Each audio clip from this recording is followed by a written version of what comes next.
Mr. President, I'll be direct with you. I'm genuinely uncertain why I've been summoned to Washington for this particular meeting. Texas has been thriving economically despite what many observers would characterize as consistent federal obstruction of our state's priorities and policies. Our economy represents one of the most robust in the entire nation, attracting businesses and families from across America at rates that are frankly unprecedented in modern times.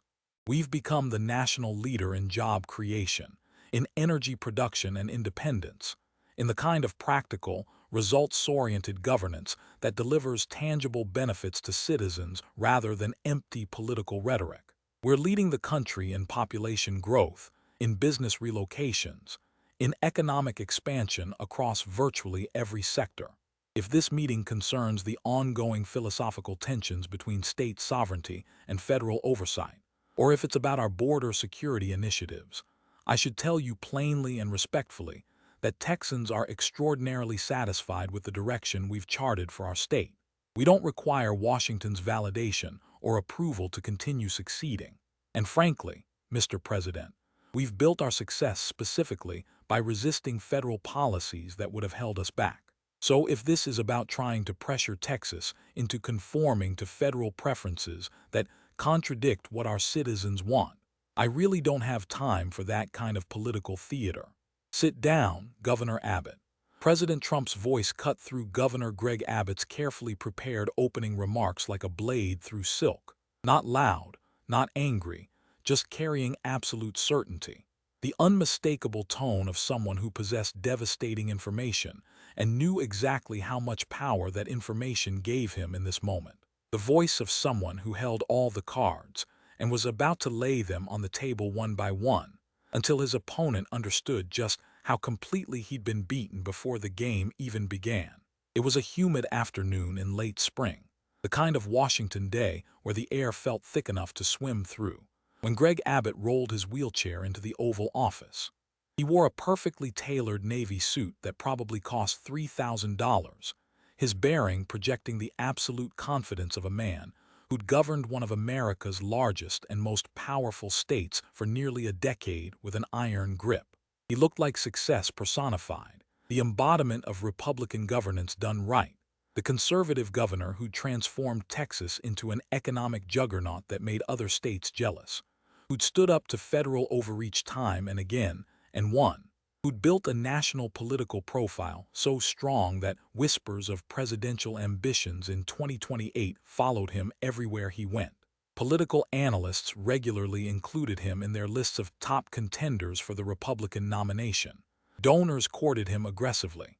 He was, by every external measure, at the absolute peak of his political power and influence.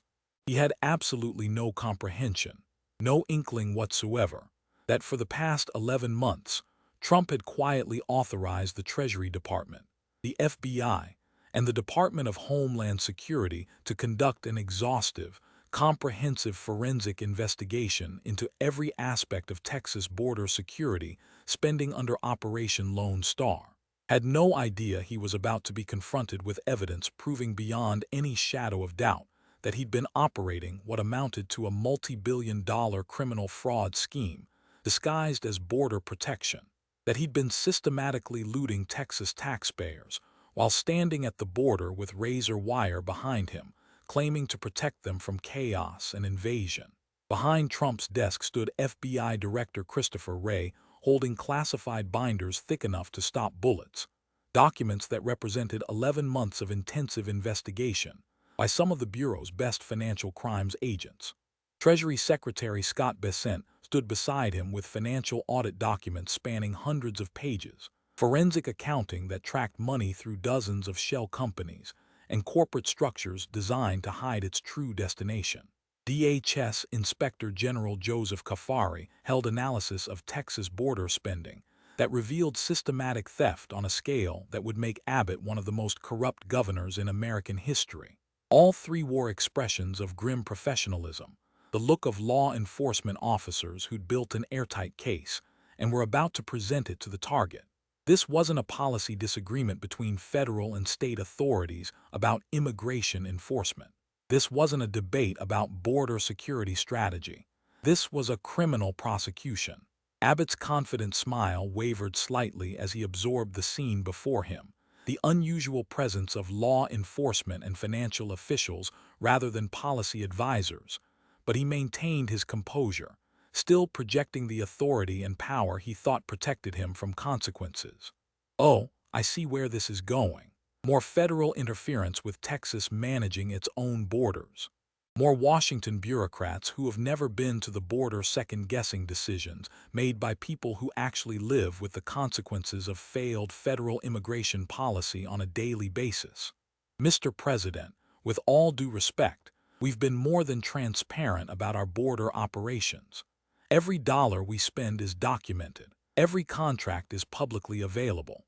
If you've got specific concerns about how Texas spends Texas taxpayer money on Texas priorities, I'm certainly happy to address them in detail. But I won't be intimidated by political theater designed to undermine state sovereignty and Texas's constitutional right to protect its own borders when the federal government refuses to do so.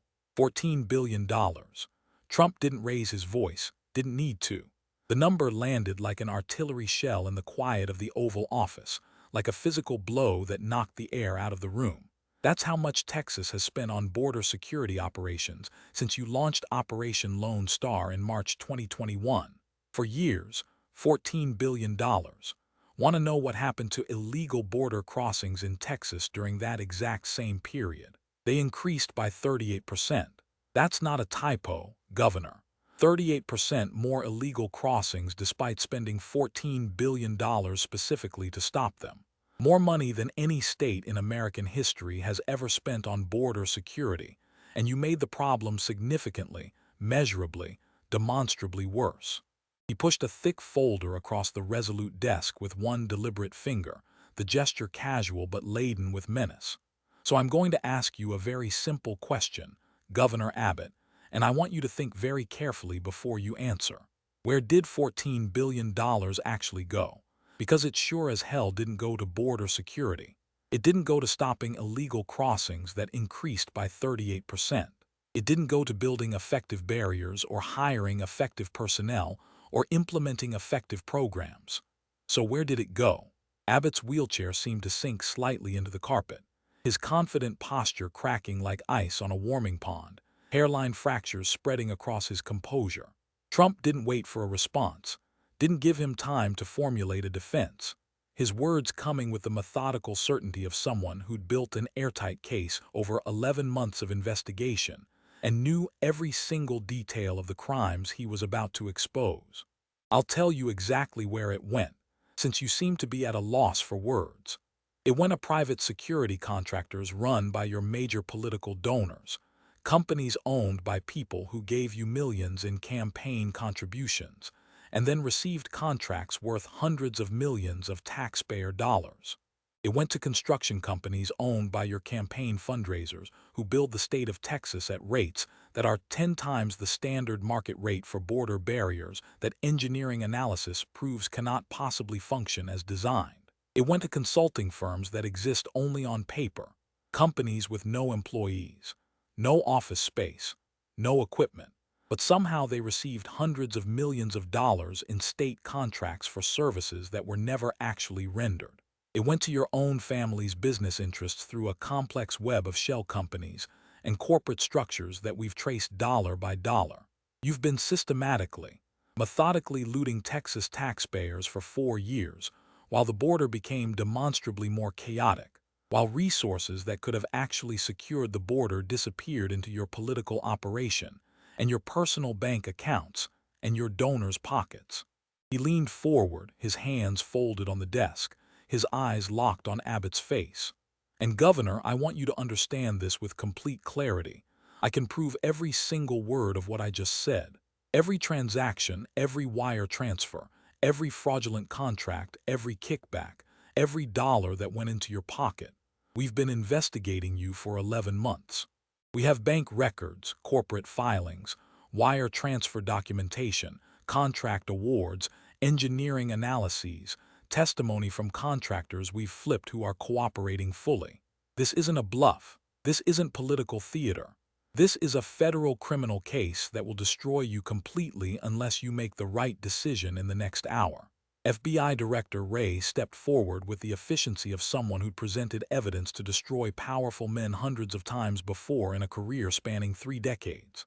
He opened his binder with precise, practiced movements, and Abbott could see bank statements, corporate filings, wire transfer records, contract awards, pages and pages and pages of documentation that couldn't be explained away, couldn't be spun, couldn't be dismissed as partisan attacks. Governor Abbott, for the past 11 months, the FBI has conducted the most comprehensive investigation into state-level corruption that I've personally overseen in my entire career. We've examined every major contract Texas has awarded under Operation Lone Star. We've subpoenaed bank records from dozens of companies and individuals. We've obtained testimony from contractors who participated in your schemes. We've traced money through multiple layers of corporate structures designed specifically to hide its true destination. And we've identified $9 billion, that's billion with a B, in provably fraudulent spending. Not questionable spending, not spending we disagree with politically, but spending that meets every legal definition of criminal fraud. He placed documents where Abbott could see them clearly, each page another nail in a coffin being built in real time, another piece of evidence that made denial impossible. State contracts awarded to companies owned by your top political donors, individuals who gave your campaigns and allied PACs millions of dollars, and then received contracts worth 10 or 20 or 50 times their donations.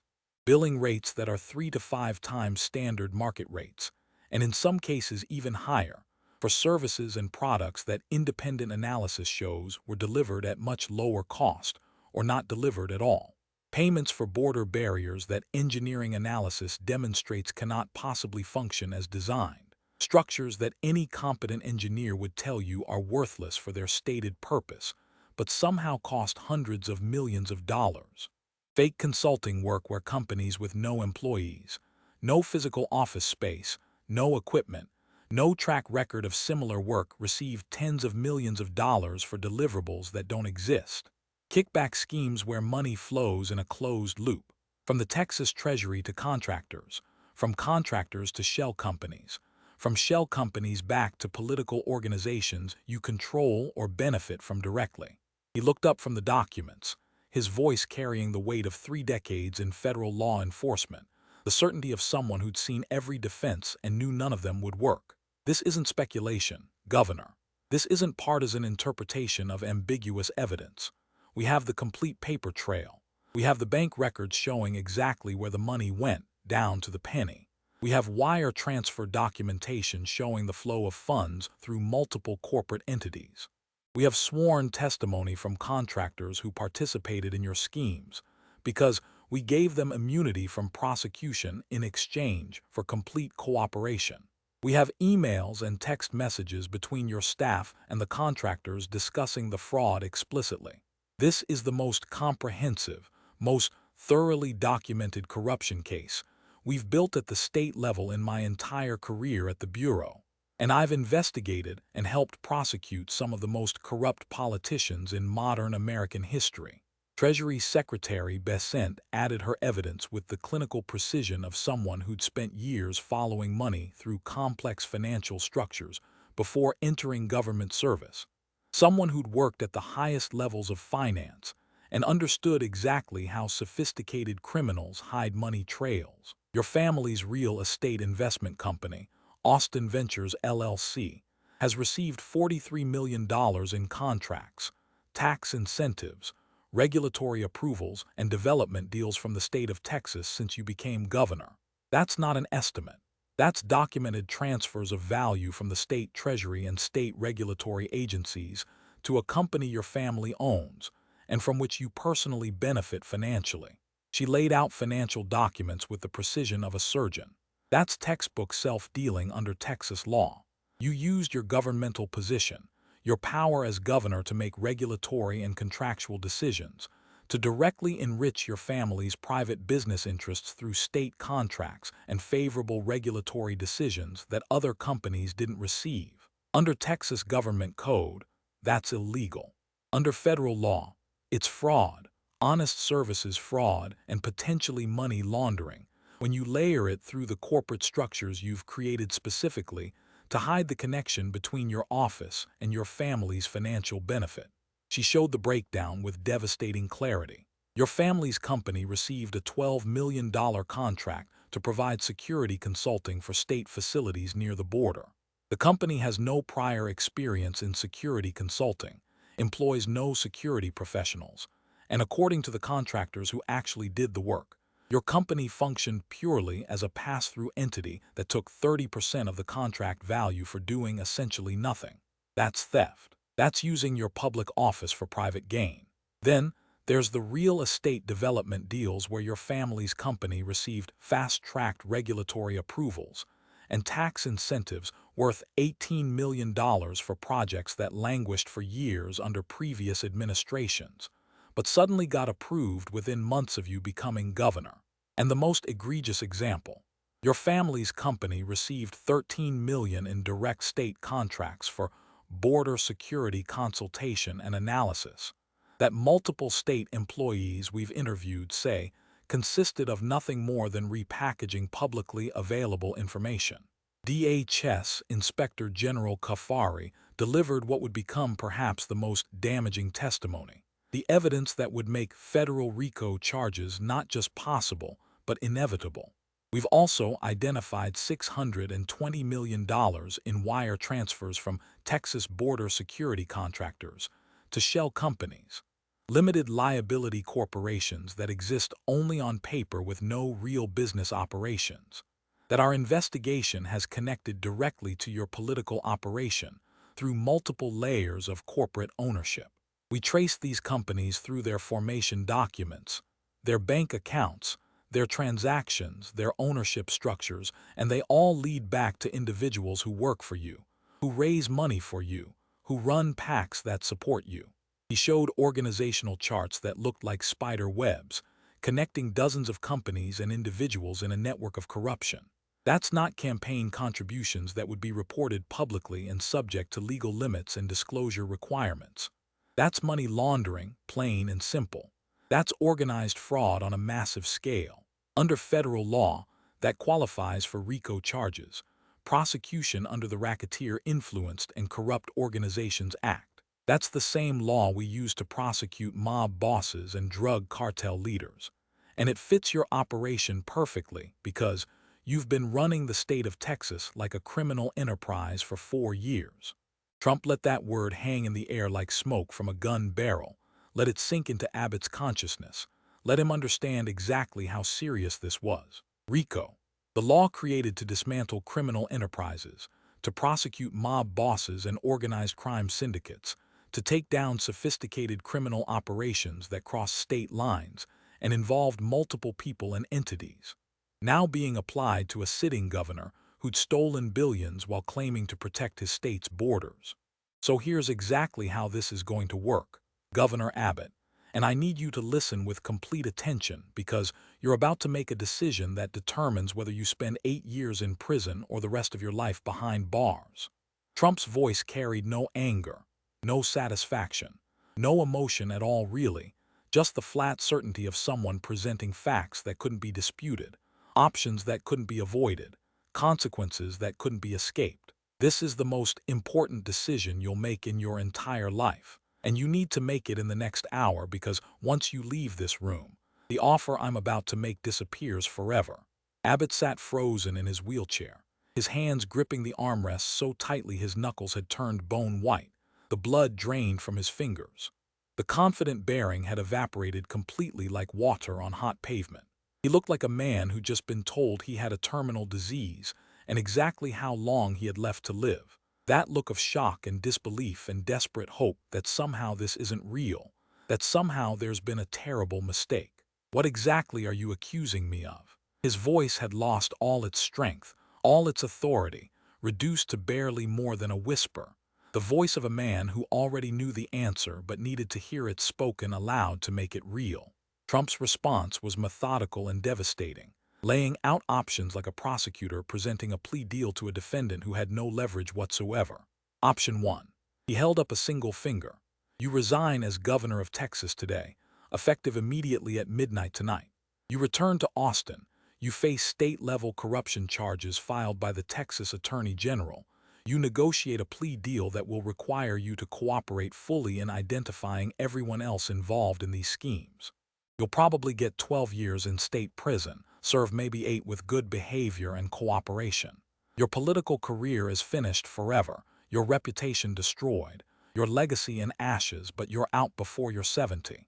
You lose your freedom for 8 years, you lose your reputation, you lose your legacy, you lose everything you've built, but you keep some semblance of a life when you get out.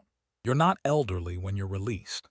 You might have a decade or 2 left to live quietly somewhere under a name nobody recognizes.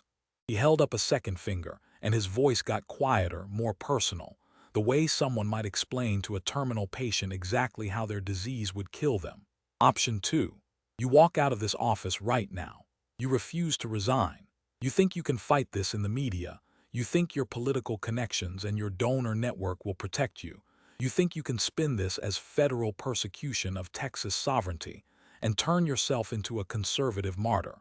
You think you can rally Republican support by claiming this is just Trump attacking you for standing up to his administration. And tomorrow morning at exactly 10 a.m., I stand in the Rose Garden with every major media outlet present, and I release this entire federal investigation to the public. Every page, every contract, every wire transfer, every bank record, every piece of evidence showing how you stole $9 billion from Texas taxpayers while lying to their faces about protecting them. And simultaneously, the Department of Justice files federal RICO charges against you for running the state of Texas as a criminal enterprise, for operating an ongoing criminal conspiracy to defraud taxpayers and enrich yourself and your political network. Trump's voice dropped even lower, forcing Abbott to strain to hear every word, making him lean forward despite himself to catch the details of his own destruction. Under RICO, Governor, you're looking at 25 years to life in federal prison. That's not state prison where you'd serve 8 years and get out while you still have some life left. That's federal prison, and RICO defendants don't serve their time at minimum security facilities, where white-collar criminals play tennis and take college courses and have relatively comfortable conditions. They go to maximum security federal penitentiaries, where you'll spend 23 hours a day in a cell, where you'll be in your 80s or 90s before you're even eligible for parole consideration, where you'll almost certainly die behind bars because the federal system doesn't grant parole easily, and RICO convictions carry the harshest sentences available. He paused to let that image sink in, to let Abbott visualize exactly what his life would become. Decades in a maximum security federal prison, dying behind bars as an elderly man in a wheelchair, remembered only as one of the most corrupt governors in American history. Remember that press conference you held last year where you stood at the border with razor wire behind you and talked about how Texas was doing the job the federal government refused to do. Remember how you looked into the cameras and told Texas voters that you were protecting them, that every dollar was being spent wisely to secure their border and keep their families safe. That was good politics for you. That made you look tough and principled, made you a hero to conservatives across the country who saw you as standing up to federal weakness on immigration. That photo of you at the border became iconic, got shared millions of times on social media, helped you build your national profile for a presidential run. Trump leaned back in his chair, completely relaxed, like someone who'd already won a game but was explaining to his opponent exactly how he'd lost. But this is different, Governor. This isn't about political disagreements over immigration policy. This is you being a thief on a massive scale. This is you stealing $9 billion while lying to the citizens of Texas about protecting them. This is you enriching yourself and your donors while the border became more chaotic and dangerous, and the problem you claim to be solving actually got significantly worse. This is criminal betrayal of public trust on a scale that will make you one of the most notorious corrupt governors in American history, right up there with Rod Blagojevich and Edwin Edwards, and the other governors whose names became synonymous with corruption. Ray added his perspective, his tone almost gentle now, like a doctor delivering bad news to a terminal patient with compassion but absolute honesty. Governor, I've been investigating public corruption for my entire adult life. More than 30 years of building cases against politicians and business leaders and organized crime figures who thought they were above the law. I've seen dozens of politicians in your exact position, powerful people who thought their connections or their political skills or their media savvy would protect them from consequences. They all thought they could fight the evidence, spin the narrative, rally public support, make themselves into martyrs. None of them succeeded because the evidence doesn't care about spin or narrative or political support.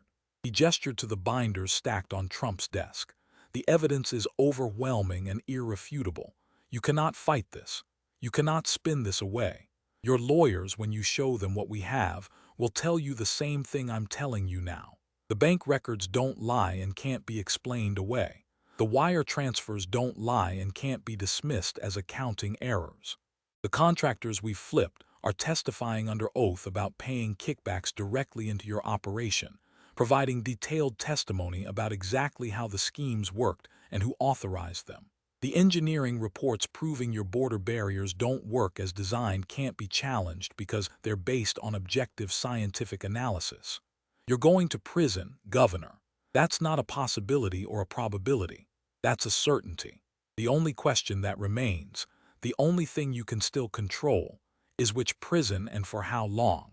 Abbott looked around the room desperately, like a trapped animal searching for an escape route that didn't exist, his eyes moving from face to face hoping to find some sympathy or some indication that this was negotiable or some sign that there was a way out. Trump sat relaxed behind the resolute desk, completely comfortable, holding all the cards and knowing it. Ray stood with his binders full of evidence that destroyed every possible defense. Besant held financial records showing his family's enrichment through state contracts in black and white numbers that couldn't be disputed.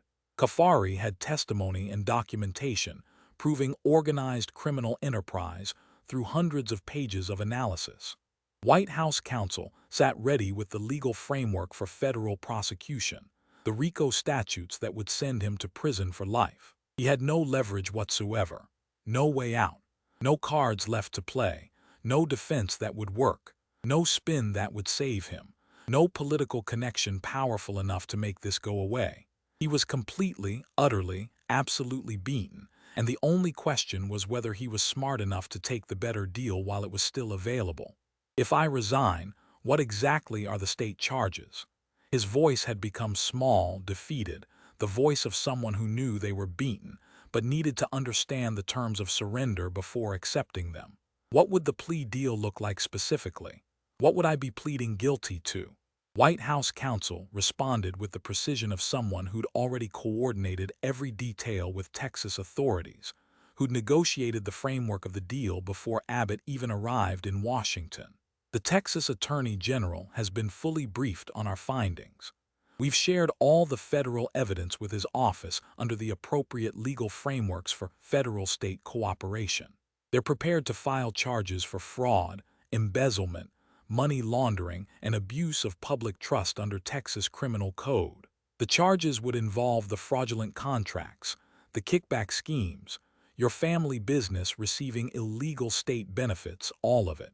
You would negotiate a plea agreement with the Texas AG's office. Given the dollar amounts involved, which are staggering by any measure, and the cooperation you would provide about others in your network who were involved in these schemes, you would likely plead guilty to 6 to 8 counts. Sentencing would probably be 12 years in state prison. With good behavior, which means following prison rules and staying out of trouble, and with cooperation, which means testifying truthfully about everyone else involved and helping prosecutors build cases against them, you'd serve approximately 8 years at a state correctional facility. That's a medium-security state prison, not the maximum security federal facility you'd go to under RICO. The counsel continued, outlining what would happen to everything Abbott had built over a lifetime in politics and business. Your real estate investments would be liquidated to pay restitution to the state of Texas for the money you stole. You'd owe somewhere between $30 and $50 million in fines and restitution payments. Your family would face serious financial hardship. That's unavoidable given the amounts involved, but they wouldn't be completely destroyed financially. They'd keep the house, keep some assets, be able to maintain a middle-class lifestyle rather than being reduced to poverty. You'd lose your law license permanently, which means you could never practice law again in any state. You'd never hold public office again. That's automatic under Texas law for this kind of conviction. But you'd survive this physically and financially. You'd be released in your early 70s, and you could live out whatever years remain to you in quiet obscurity somewhere far from Texas, probably under a name that isn't Abbott so people don't recognize you. Most importantly, and this is the critical distinction you need to understand, this stays at the state level. No federal RICO prosecution, no life sentence, no dying in a maximum security federal prison as an elderly man in a wheelchair. You serve 8 years. You cooperate fully with both state and federal prosecutors in building cases against everyone else involved. You disappear when you're released, and you get to live whatever remains of your life as a free man eventually. That's the absolute best outcome available to you at this point. And Governor, I want to be completely clear about this. It's only available right now in this room if you make the right decision in the next hour. Once you leave this offer disappears permanently and irrevocably. Abbott tried one final time, his ego making one last desperate attempt to find a defense or an explanation that would somehow make this less catastrophic, that would give him some shred of dignity or justification. This is political persecution. You're doing this because Texas has been the most effective opposition to your administration's policies on every major issue. Because we've stood up to federal overreach on immigration, on energy policy, on environmental regulations on every front. This is about silencing political opposition, about punishing a state that won't fall in line with federal preferences. This isn't about actual corruption. This is about politics. Trump's response cut through that argument like it was tissue paper, like it was the desperate rationalization of a guilty man with no real defense. I'm doing this because you're a criminal who stole $9 billion from Texas taxpayers while lying to their faces about protecting them from border chaos. This isn't about politics or policy differences or federal versus state authority. This is about you being a thief and a fraud on a massive scale. Look around this room, Governor. Your defense doesn't even make sense on its own terms. He gestured to the officials present. The Texas Attorney General who will charge you is Ken Paxton, a Republican you endorsed, a conservative who shares your political views completely. The federal evidence was gathered during routine oversight of state spending of federal border security funds, which is explicitly authorized by the laws you yourself supported when they were passed. The investigation was conducted by career law enforcement and financial officials, not political appointees who follow my orders. The bank records, the wire transfers, the contracts, the testimony from cooperating witnesses, none of that is political. That's objective evidence that proves you committed crimes. Trump leaned forward slightly, his voice taking on a harder edge. You stood at the border with razor wire behind you and told Texas voters you were protecting them. You looked into cameras and said every dollar was being spent wisely. You attacked the federal government for not securing the border while you were stealing billions that could have actually improved security. You lied to millions of people while enriching yourself and your donors. That's not politics. That's fraud. That's betrayal. That's you being a criminal who thought you were too powerful to face consequences. He glanced at his watch with theatrical precision, making Abbott acutely aware that time was running out, that his window for making the better choice was closing rapidly. You have 90 seconds to decide, Governor. After that, this offer disappears permanently, and tomorrow morning you get the full federal prosecution treatment. RICO charges, life sentence, complete public destruction of everything you've built over 3 decades in Texas politics. Your name will become synonymous with corruption and betrayal. 90 seconds. Choose wisely because you won't get another chance. The 90 seconds felt like 90 years to Abbott, felt like time had slowed down or stopped entirely, while his mind raced through options that didn't exist, through defenses that wouldn't work, through appeals to connections that couldn't save him. He thought about his decade as governor, about the presidential ambitions he'd carefully cultivated over years, about the national profile he'd built, about the reputation as a tough conservative who stood up to Washington that had made him a hero to millions of Republicans across America. All of it evaporating in real time like water on a hot sidewalk, turning to smoke and ashes because he'd gotten greedy, because he'd thought he was untouchable, because he'd believed his own mythology, because he'd convinced himself the rules didn't really apply to people like him who were doing important work. He thought about his family, about his wife and children who would be destroyed by this, whose lives would never be the same, who would carry the shame of his crimes forever. He thought about dying in federal prison as an elderly man, spending his last years in a maximum security facility, never seeing freedom again, being remembered only as one of the most corrupt governors in American history. "I'll resign."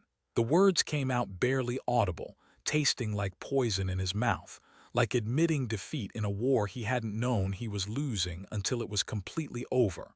"I'll resign as governor effective tonight." Trump didn't gloat, didn't celebrate, didn't show any satisfaction or triumph, just nodded once with businesslike efficiency. "Smart decision, Governor.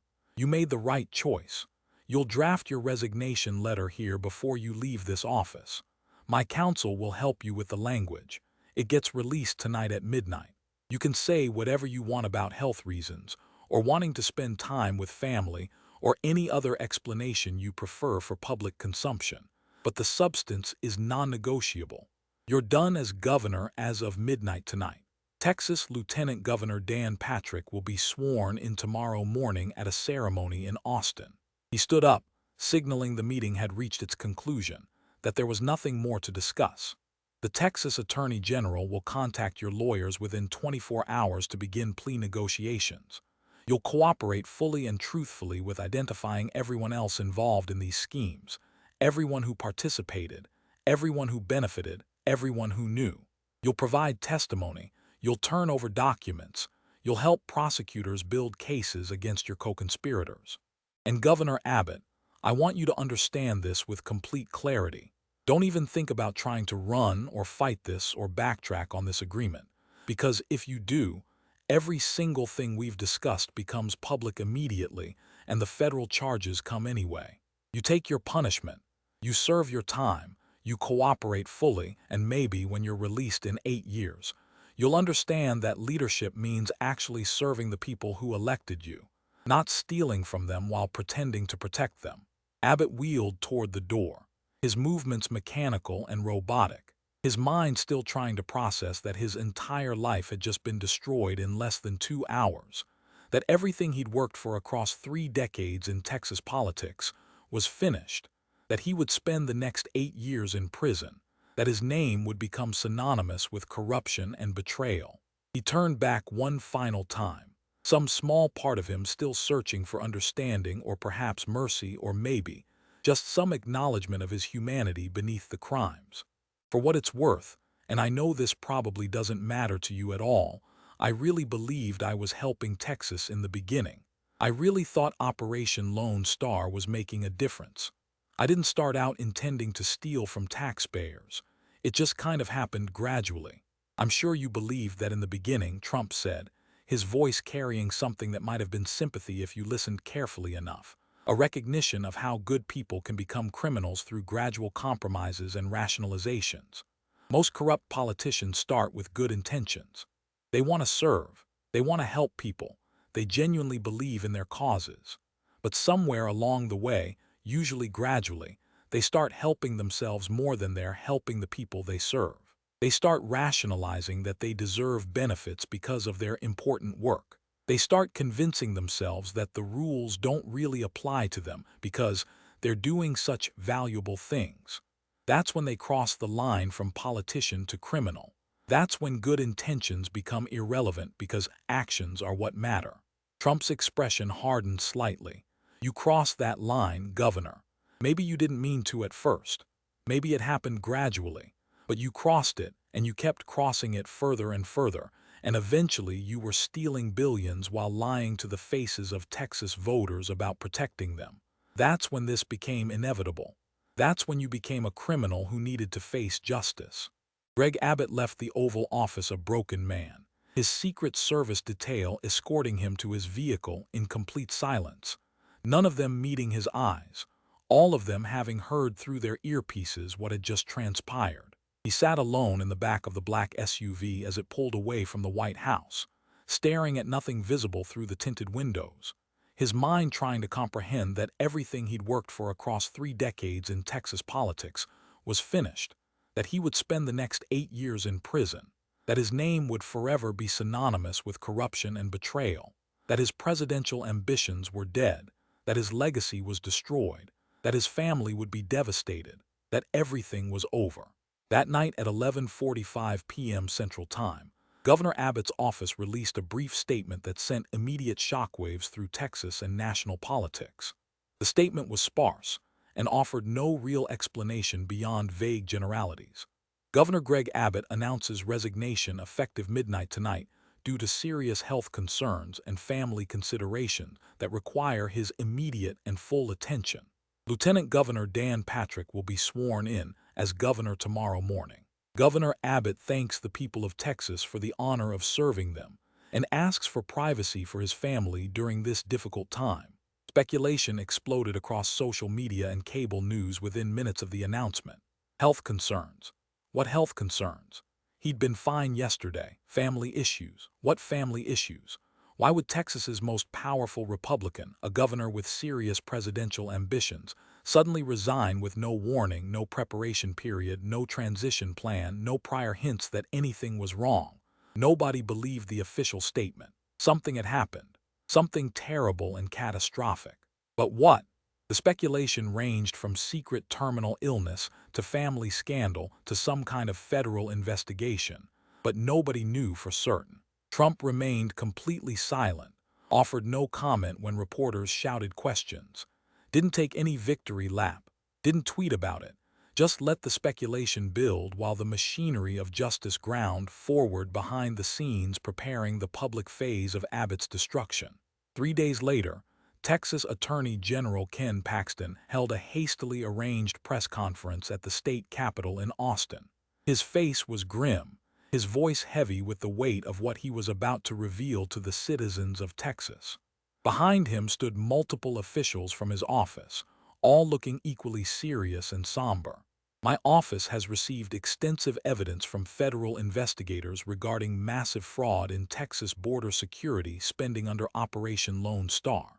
After reviewing this evidence carefully and conducting our own preliminary investigation to verify its accuracy, we are filing criminal charges against former Governor Greg Abbott for fraud, embezzlement, money laundering, and criminal abuse of public trust.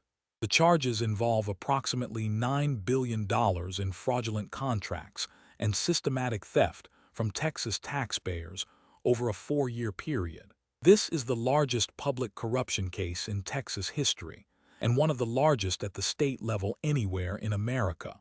The details began leaking immediately, and they were even worse than anyone had imagined in their darkest speculation. The pay-to-play scheme where major donors received border security contracts worth hundreds of millions after giving millions in campaign contributions. The fake border barriers that engineering experts said couldn't possibly work as designed, but cost taxpayers hundreds of millions anyway. The consulting companies with no employees and no office space receiving massive payments for work that was never done. Abbott's family businesses getting illegal state contracts and incentives worth $43 million. The shell companies funneling money back to his political operation in a classic money laundering scheme.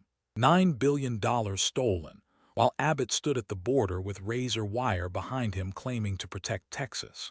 Texas media, which had largely supported Abbott's tough border stance and celebrated him as standing up to federal weakness, turned on him with the fury of people who'd been deceived and made to look foolish. The Dallas Morning News ran a devastating investigation spread across 8 full pages with charts and graphs and timelines. The Great Border Security Fraud. How Greg Abbott stole $9 billion while lying about protecting Texas. The Houston Chronicle's front-page headline was brutal and unforgiving. Abbott's decade of deception. Border crisis worsened while he enriched himself and donors through systematic fraud. Even conservative outlets that had championed Abbott's resistance to federal immigration policy couldn't defend the evidence once it became public. The dollar amounts were too large, the fraud too systematic and well-documented, the betrayal too complete and undeniable.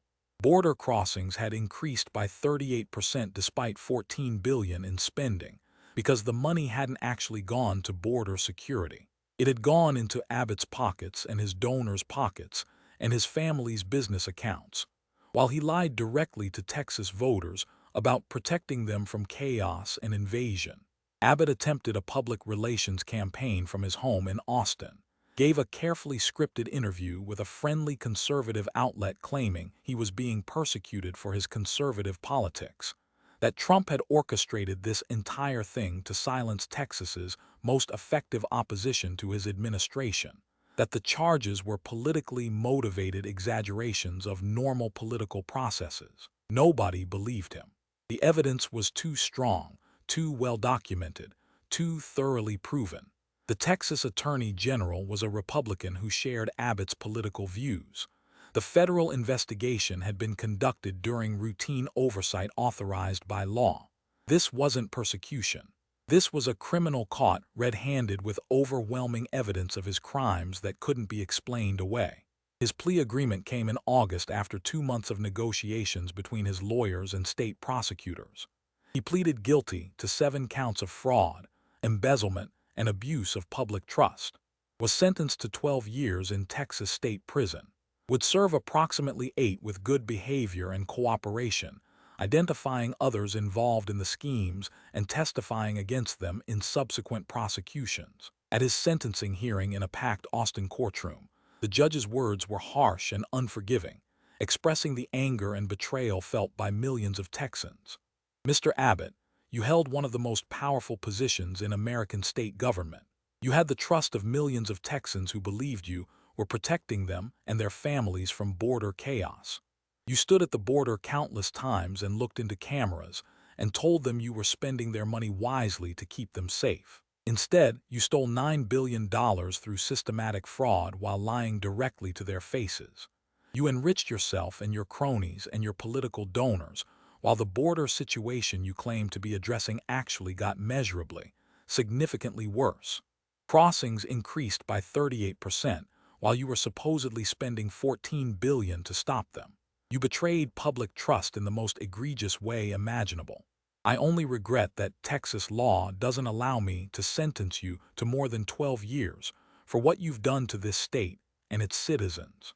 Greg Abbott entered the Texas Department of Criminal Justice in September, a formerly powerful man reduced to inmate number 2,847,563, sent to the Huntsville Unit Maximum Security Facility about an hour north of Houston. From the governor's mansion where he'd lived in luxury to a prison cell measuring 8 by 10 feet. From presidential candidate and conservative hero to convicted felon and cautionary tale. From the face of conservative resistance to federal overreach to a symbol of corruption and the abuse of power. 6 years have passed since that day. Greg Abbott sits in a cell at the Huntsville unit. He's 71 years old now, his hair completely white, his face aged beyond his years by the stress and hardship of incarceration. The confidence and authority that once defined him have been ground away by years of imprisonment. He works in the prison law library during the day, helping other inmates with appeals and legal research, using the legal skills he developed over decades of practice. It's one of the better assignments for nonviolent offenders who have education and skills, better than working in the kitchen or the laundry or the fields. He's eligible for parole in another 2 years if he maintains his clean disciplinary record and continues cooperating with prosecutors investigating others involved in the Operation Lone Star fraud schemes. His lawyers are already preparing the parole application, though they've told him honestly that first-time parole for someone convicted of such massive fraud is unlikely. He'll probably serve the full 8 years, will likely be released at 73, having served his complete sentence. His family's real estate business collapsed completely within a year of his conviction. The $43 million in illegal state benefits wasn't enough to save it once the fraud was exposed, and clients fled and partners dissolved their relationships. The company went bankrupt, was liquidated to help pay the $38 million in fines and restitution he owed the state. His wife divorced him 2 years into his sentence after standing by him through the trial and conviction. She took what little remained of their assets, moved to another state with a different last name, started over. His children changed their names legally and cut off all contact with him. They want nothing to do with their father, the man who destroyed their family's reputation and legacy through his greed and corruption. His personal wealth, once estimated at over $15 million accumulated through decades of legal practice and political connections, has been completely destroyed. He paid $38 million in fines and restitution, which required liquidating everything he owned and taking on debt he'll never be able to repay. When he's released from prison at 73, he'll have nothing. No money beyond whatever Social Security he's entitled to. No family willing to acknowledge him. No reputation beyond being one of the most corrupt governors in Texas history. No future beyond whatever years remain to him. His political legacy is ashes scattered in the wind. His name is taught in government and ethics classes across America as an example of systematic corruption at the state level, right alongside Rod Blagojevich and Edwin Edwards and other notorious corrupt governors. The Abbott scandal is studied in political science courses as a case study in how power corrupts and how politicians betray public trust. The Republican Party in Texas has purged all mention of him from their websites and historical records and official histories. Politicians in Texas now routinely say, "I opposed Abbott's corruption," as a necessary statement to distance themselves from his crimes and maintain their own credibility with voters. Texas itself has implemented massive reforms to border security spending under Governor Dan Patrick. Independent oversight committees review all contracts over $1 million. No-bid contracts are prohibited entirely for border security spending. Quarterly public audits are required and published online for citizens to review. Every contract must include independent engineering review before payment. The spending is completely transparent now, every dollar tracked and justified, though the border situation remains enormously challenging because so much money was stolen for so long that real infrastructure and effective programs were never built when they should have been. Abbott's Wikipedia entry, the permanent public record that will outlive him, is brutal and unforgiving. Greg Abbott, born 1957, is a former American politician who served as the 48th governor of Texas from 2015 to 2025. He resigned after evidence emerged of systematic corruption involving $9 billion in fraudulent border security spending. He pleaded guilty to 7 counts of fraud and embezzlement and served 8 years in prison.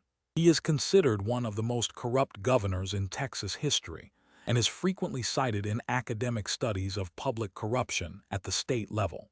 That will be all that remains of his legacy, not the years of public service before the corruption, not the cases he won as Attorney General, not the political skills that made him successful and powerful, not the tough conservative image he cultivated so carefully. Just corrupt governor who stole billions and went to prison for betraying public trust. And somewhere in a small subsidized apartment in another state after his release, living under a name that isn't Abbott, he'll spend whatever years remain to him alone and forgotten, trying not to think about how he once believed he would be president, how he thought his political skills and his toughness and his wheelchair that made him sympathetic would carry him to the White House, how he believed the rules didn't really apply to people like him who were doing important work protecting their state. He learned differently in the Oval Office when Trump showed him evidence he couldn't explain away, when he had to choose between state prison or federal prison, when his entire world collapsed in 90 seconds of terrible clarity. The tough conservative governor who claimed to protect Texas ended up in a prison cell, not because Trump persecuted him for political reasons, not because federal authorities targeted him unfairly, but because he was a thief who got caught stealing billions from the people he swore to serve and protect. That's not persecution. That's not political targeting. That's justice. And justice doesn't care about your political affiliation or your tough guy image or how good you are at performing for cameras at the border with razor wire behind you. Justice cares about evidence, about truth, about holding powerful people accountable when they betray the public trust on a massive scale. Greg Abbott learned that lesson the hardest way possible, and he'll carry that knowledge with him for whatever years remain, alone in a small apartment with a different name, forgotten by everyone except students studying public corruption in ethics classes. The cautionary tale of Greg Abbott serves as a reminder that no one is above the law, that power without accountability breeds corruption, that stealing from the people while claiming to protect them is perhaps the worst betrayal a public official can commit. He had everything: power, wealth, influence, a bright political future, the trust of millions. He threw it all away through greed and the belief that he was untouchable. Now he has nothing except the knowledge that he destroyed himself and hurt countless people through his crimes. And in offices across America, other governors and senators and powerful officials look at what happened to Greg Abbott and understand. The rules do apply, consequences do exist, and no amount of political skill or media savvy or donor support can protect you from overwhelming evidence of systematic fraud. That's the real legacy of Greg Abbott's fall from power to prison cell, the lesson that will outlive him and perhaps prevent future corruption by others who might otherwise convince themselves they're too powerful to face justice.